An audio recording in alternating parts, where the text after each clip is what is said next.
here at Haras to Trotters and Yabby Dam Farms, catching up with Louise Toulmin. Firstly, Louise, welcome back to Campbell's Comments. Oh, thank you. Thank you for coming down.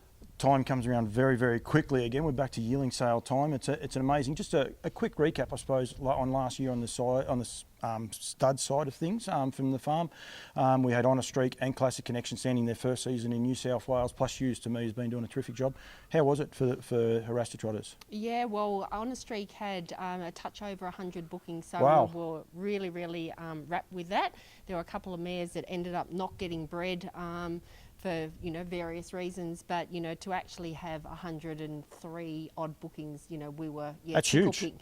Yeah. And he arrived late in the season too. Yes. Well, not at the start of the season anyway. Yeah, well, we couldn't advertise him until about end of August, September. So yeah, I think he's going to he's got plenty of pregnancies, so he'll well and truly get his chance and see what comes next year. Classic Connection, the same boat? Like, obviously not numbers, but in a similar boat, well patronised? Yeah, well patronised and, like, amazing fertility. So, that's really good. His foals on the ground this year here and other ones we've seen are really outstanding types. So, it'll be really interesting to see what his yearlings look like next year. We're here to talk about the yearlings and get people here for the yearlings, but we must mention that those horses served that year will be eligible for the Haras to Trotters and Cobbity Farm race series for 2-year-old trotters, which will be in 2026, held at Menangle. That is going to be very, very exciting, and going to be a lot of horses now because you've got 103 plus any of the frozen and that as well, but 103 through one horses, so there's going to be plenty of horses eligible for that race series, isn't there? Yeah, there'll be good numbers, and to be racing for 75,000 for colts and geldings, and then again for the fillies. The fillies aren't up against the boys, and that's sort of $150,000 up front. For a race at Menangle, so it'll be really looking forward to that. It's exciting what Haras to Trotters do with the trotters. I know Pat, and I'm going to do an interview with Pat in a minute, but he recently purchased another horse in France. It's going to race in France and potentially race here in the same year, which that in itself is going to be awesome if it comes off. If it doesn't, it doesn't. But they're continually trying to evolve the trotting breed, getting behind a lot of ideas and schemes to get us better, if you like, and getting us more closer to that world stage. We'll probably never catch the French and the Americans, but we can always aspire to something. But the bloodlines of the yearlings going through this year's sale, there is some crackers. Like, I've just started looking at the horses, and it's just like, wow, isn't it? Well, the thing is, you've sort of got international bloodlines. Pat's imported quite a lot of mares from France and, a couple from America at times. And, now we're seeing the yearlings coming out of those mares sort of thing. So, yeah, there is, there's... if you look through some of the bloodlines, you'll sort of see, sires that are now getting to, becoming sires overseas, in the bottom half of those pedigrees. So it's pretty exciting. And you've got a horse like Continental Love. There, I think it was 2-year-old filly of the year, 3-year-old filly of the year, mare of the year, horse of the year, and now is in the Hall of Fame over there. Yeah. One generation. Yeah. And that's been offered up here, and it's a filly. Yeah. So you've also got that, and the thing with the fillies, race them, and there is now Queensland have got fillies races on. The Nutrien race is going to be a boys and a girls race. It's probably the easiest way of saying it. Instead of colts and geldings, there will be one girls race, one boys race.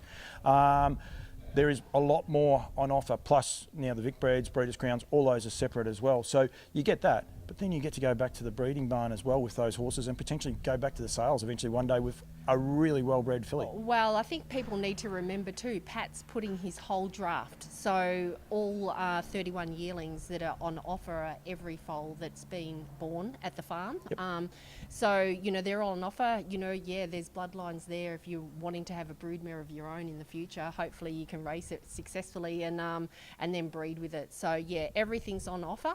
We're preparing them all, and like I say, there's some absolute cracking types and pedigrees here. Filly by Love You, I'm only picking out a few, but then there's Louise Toulmin, who's just done an amazing job as well, and I love the fact that you guys are still patronising him because he's an unsung hero, and I love what he's doing, and he's having good horses in all the depths of his races. You said there 31, there's 30 catalogued. Anyone that picks up a catalogue, there is 30 catalogued, 12 colts and 19 fillies. So the one that wasn't catalogued is an A supplement. So he's actually, when you go online, you'll be able to see him. Yep. So he's he's Dream Island Volstead colt. Yep. So he's actually a full brother to the filly that sold the top price trotting filly last year. So yeah. Do you know what lot number? last year. No, this year. No, sorry. No, that's okay. Yeah. People will be able to go online and look him up. So that's out of Dream Island. And there is one change as well. One's been listed as a filly who is actually a colt. Yep, so the Parisian Chick is actually a colt, not a filly. Yep. Well and truly worth a look. Yeah, well, I think they all are, what I've been able to see, and I've only had a glimpse of them. The one thing that I do love, the evolution, I suppose, of the yearling preparations and what you guys do, being able to do the videos for you, which we aren't doing today, so don't wait for them to go up. They're a month away when we do them. But the evolution, like last year, they were so well behaved because you put them out the night before. This year, predominantly, most of the time, they're going to be prepared out in the paddocks, which is something I love, and they're so much more settled and already fitting into the system, and we're still 5 weeks out, 6 weeks out from the sales. Yeah, look, we've just tried that this year. You know, Pat's got an awesome setup here with, you know, shelters in every box, every paddock, and the horses just seem to be much more settled, happy to come in, get worked, and then they know they're going back out to the paddock. So if weather permits, that's what we'll do. You know, if it gets too cold or, we get a really wet spell, you know, that won't probably have to be able to continue. But while the weather permits, and the horses get lots of education with walking because they're walking in and out, which is all just education for them as well. Yeah, and they're so settled. I've got a couple of photos and I'll overlay them, but biggest problem I had, they just want to come up to you. Like you walk past a pet, you can't get a photo of them because of the fencing, great fencing. And they all just want to be up to you. So, I mean, it's terrific for that part too. They settle so much better. They want to be caught, they want to be patted, and they want to be brought in. Yeah, no, look, we're really happy. There's a great team of workers up here, doing the yearling prep. We're really lucky that they've been well reared and cared for by, Sarah up at the breeding barn, and the girls that have done a heap of work with them up there before they become up here to the yearlings. So, hopefully, when people see the yearlings, when they come out here to inspect them, or if they can't get out before then, we've got our open day on March the 19th. So, yeah, we'd love everybody to get out here. So that'll be on March 19th, which is a Sunday.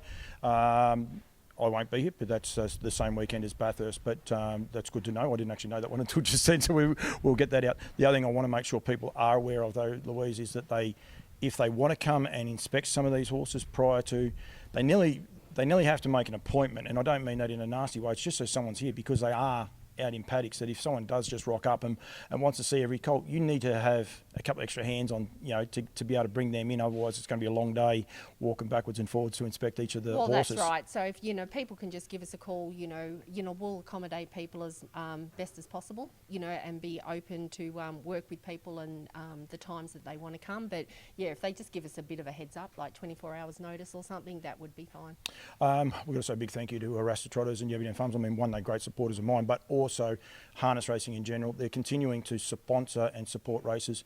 The success of the Nutrien Race Series in its first year, next year is going to be bigger and better. It's 175,000.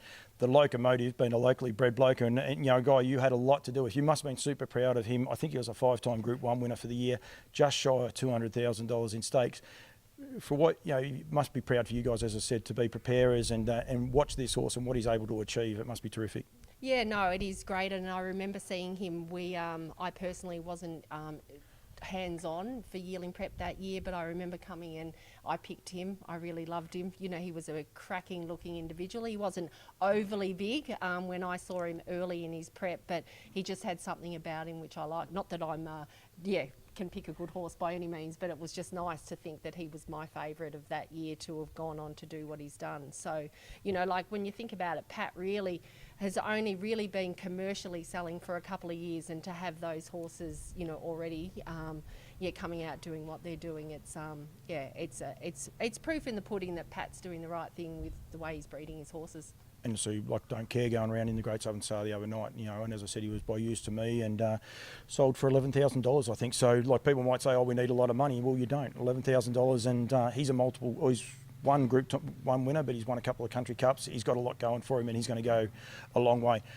Louise, Thank you. Anyone wants to get in touch with you guys, Louise at harastorotters.com is the best way to do it, through the email. Yep, and or just my mobile number, 0428 792 834. Is that the number on the bottom of the catalogue? Yep. Yep, good Yep. as gold. That's the easiest way. Louise, thank you. Won't be the last one we're doing here. We'll be doing some yearling videos later on and going from there. Plus, you've got the open day on March the 19th. So there's plenty happening. Thank you very much for giving me some time and good luck. Yep, no worries. Thanks, Paul.